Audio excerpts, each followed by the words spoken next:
Once, in a kingdom ringed by silver mountains, there was a palace with a garden of glass.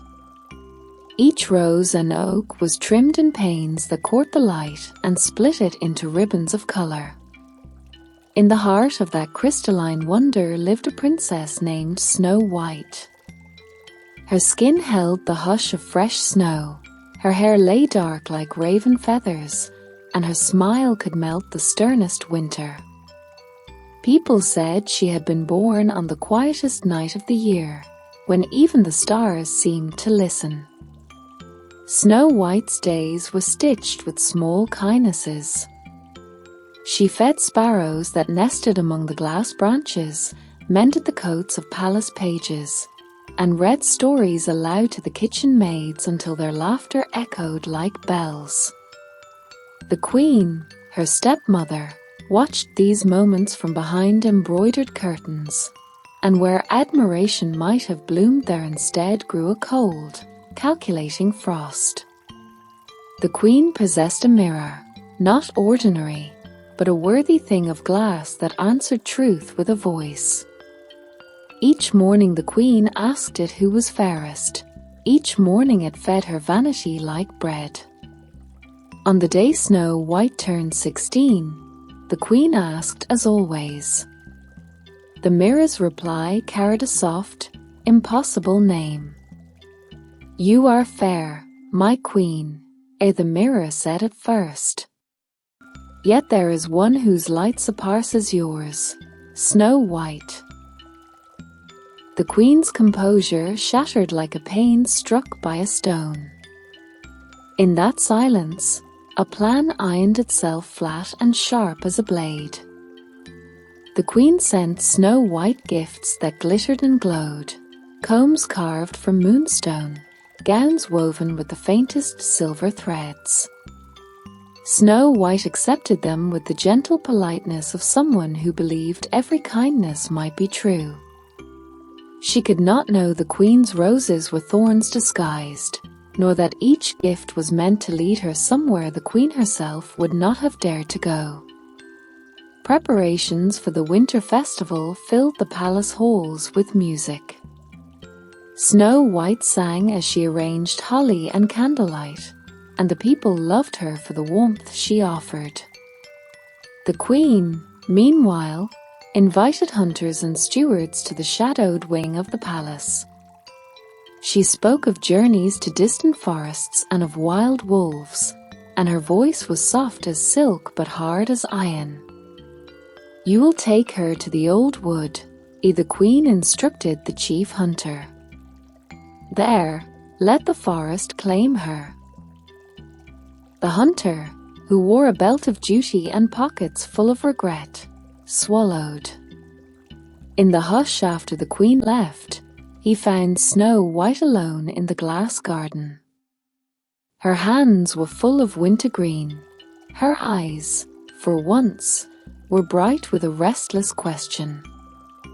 He could not bring himself to carry out the queen's wish. When the queen's shadow, heavier than any cloak, reached for his conscience, he did the only thing he could. He led Snow White deeper into the woods and told her a false tale, that the king had sent her away for safety. Snow White believed him because she trusted the breath of people as if it were wind. Yet across the root and stone of that forest, something else woke, a kind of mercy who lives in the smallest creatures, and she, the princess, would soon discover how deep kindness can run. As dusk folded its blue over the trees, Snow White found a cottage small as a storybook and warm as a hearth song. It looked abandoned, tiny boots in the mud, a teacup cracked in two, a broom leaning like a sleepy friend. Snow White stepped inside, and her heart hummed at the thought of company. She set about making the place neat because she could not stand untidiness in the face of loneliness. She swept, whispered to the teacup as if it might answer, and lit a candle that smelled faintly of lavender. The cottage belonged, she soon learned, to 7 craftsmen who were out in the mine shafts below the hill. They were not dwarfs of tale-book mischief but skilled, small-built people known in nearby villages for their brilliant hands and quieter hearts. When they returned that night, they expected to find the cottage dark and cold. Instead, they found it bright with a single candle and a stranger who hummed as she folded their shirts. At first the 7 was startled, then cautious, then entirely disarmed by Snow White's simple goodness. She told them her name and, though she did not speak of the Queen, she did not lie. The craftsmen, named Cedar, Flint, Gale, Moss, Reed, Stone, and Birch, argued in whispers and finally agreed to keep her presence secret. Under their roof, Snow White stitched herself into a new life.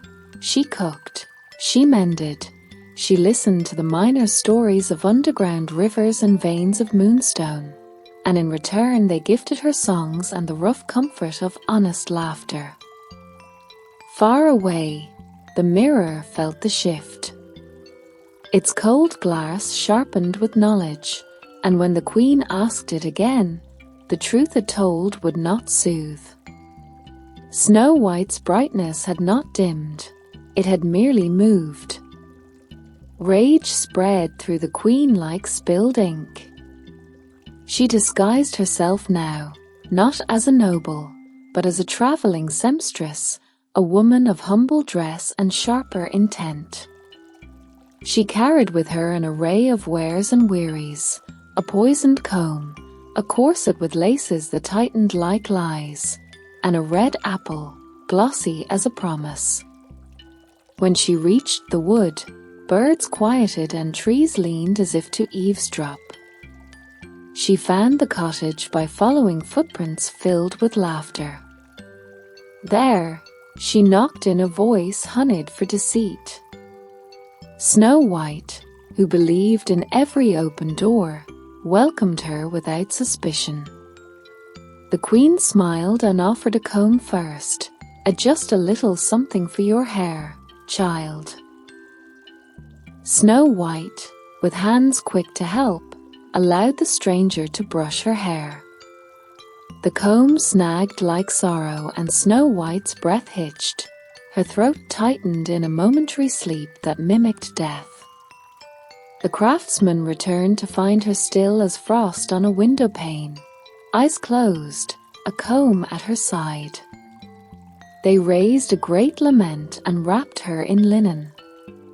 Grief, however, did not bury hope. The 7, who had watched mountains believably move for one another, could not bury Snow White beneath the hill. Instead, they built a glass coffin, not to imprison but to preserve. They set it among the fern and moss where the light stitched itself gently over Snow White's face. There she lay, not dead but waiting, like a seed under snow. The forest remembers everything. It keeps the names of lost songs and returns them when it is ready. Along the edge of the grove where Snow White was laid, a river flowed that the locals called the River of Whispers because it carried voices in its current. One morning, as the sun broke like bread across the water, a young prince came hunting along its banks. He had a curiosity that looked a lot like kindness. He was not searching for a princess so much as for a story to take home. He spotted the glass coffin and paused, for it is not common to find such tender things in the middle of the wild. The prince had read about enchantments and familiar tragedies. He had also learned the plain fact that grief deserves a witness. As he drew near, the river bent its song toward him, and his hand brushed the glass. Clouds gathered in his throat. He did not know if his feeling was pity, love, or merely the ache of witnessing something beautiful and silent. When he opened the coffin to look at the sleeping face, a hush-like held breath settled. It was then, with a kind of quiet determined foolishness, that he kissed Snow White, not a prince's dramatic claim but an impulse to offer warmth. The river answered with a ripple and the world shifted as if a page had turned. Snow White's lashes fluttered. The breath she drew tasted, for a moment, of river mist and the sea of things one forgets to name. Snow White awoke as if from a book in which the margins had been written in another hand. Her first sight was the prince's startled face and the 7 craftsmen blinking like fierce little suns behind him. She was bewildered but glad, and for a time all words were thank you in different pitches. The prince, who had expected a courtly gratitude and perhaps a token of favor, found instead a woman who asked simple questions about birds and bread and why the forest kept its whispers to itself. The news travelled faster than the river carried gossip. In the palace, the queen's mirror shrieked a refusal and thundered with the queen's fury. The queen could not accept the return of Snow White's light. The mirror had told her so, and mirrors do not easily lie. She resolved upon a final shape for her rage, a garment dark as cinders woven with a charm to bind beauty and bend it to her will. That night, under the flood of moonlight, she cast the spell and set out toward the wood once more. Snow White, who was learning each day how much the word Ahoma could mean, did not expect the queen's arrival. The cottage door opened to someone unfamiliar but not unknown.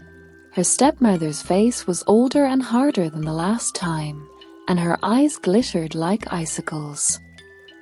Snow White felt a chill, but history, as it often does, offered one more beat of uncertainty. The queen's plan was a narrow thing and required a moment when Snow White's guard would be down. She came as a merchant of fine cloaks and within one breath slipped a ribbon around Snow White's throat, an elegant colour, a tightness that laced itself like regret. Snow White fought for breath as if she were swimming without a shore in sight. The 7, alerted by the prince's cry, rushed in and wrestled the queen away. Reed grabbed, stone threw, Birch's small hands were quick. In the scuffle, the witching ribbon loosened and the queen's face was revealed, terrible as a winter storm. The prince, who stood like a steady pole in a tempest, stepped forward. He raised a voice not of a man who commanded armies, but of one who pleaded for mercy. The queen, hearing the tenderness in it, realized that the world had shifted and that perhaps her rule of glass and mirrors had come to its brittle end. She tried to flee, but the forest, friend to the righteous and punished to the cruel, closed around her like a net of roots. They did not kill her. The prince would not have it so. Instead, she was stripped of her trappings and taken to the edge of the kingdom where she would live out her days tending a small shelter for wayfarers, a quiet punishment that required humility rather than hatred. Snow White watched this and felt an unfamiliar softness in her heart. Mercy, she realized, was not simply the absence of punishment but the presence of repair. With the queen gone and the mirror silent, the palace learned to breathe differently. Snow White returned to the glass garden, though she kept a hand in the cottage by the hill. The craftsmen came and went with their honest work, and the prince visited with stories from cities beyond the mountains and with questions that made Snow White laugh. The people found in her a ruler who asked, listened, and learned. She turned glass from a thing that merely reflected to one that could refract light into places people might not otherwise see. Under her subtle direction, the palace opened its doors. The kitchens taught apprentices the art of making bread that hardened into something sturdy and comforting. The gardeners swapped exotic roses for hardy crops that fed more than a handful of nobles. Snow White forbade the keeping of mirrors that demanded more answers than they returned. Instead, the kingdom adopted small looking-glasses that only showed what the heart wanted to remember: kindnesses given, mistakes forgiven, and faces of friends. The prince and Snow White walked often beneath the glass branches, sometimes talking about statecraft and sometimes about nothing more consequential than the taste of figs warm from the oven. Their affection was not sudden and brittle but patient and slow, like water carving a passage through stone. Years passed, and the glass garden grew new leaves that were not glass at all but panes of green that hummed with memory. Snow White taught that power was not the loud voice of decree, but the steady whisper of example. Under her governance, the mines that had once been dug only for jewels were opened to miners trained to respect the earth. The river tended its banks and returned clearer water. The craftsmen became the kingdom's architects, and their hands built bridges that sang when the wind passed through them. The prince, who had been a wanderer at heart, learned the language of the land. He sat in council not to command, but to translate the needs of the people into action.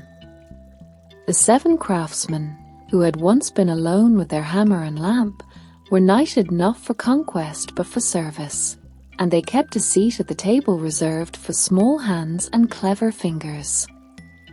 When the mirror, that old voice of vanity, was found in a box in the queen's abandoned suite, Snow White did not shatter it.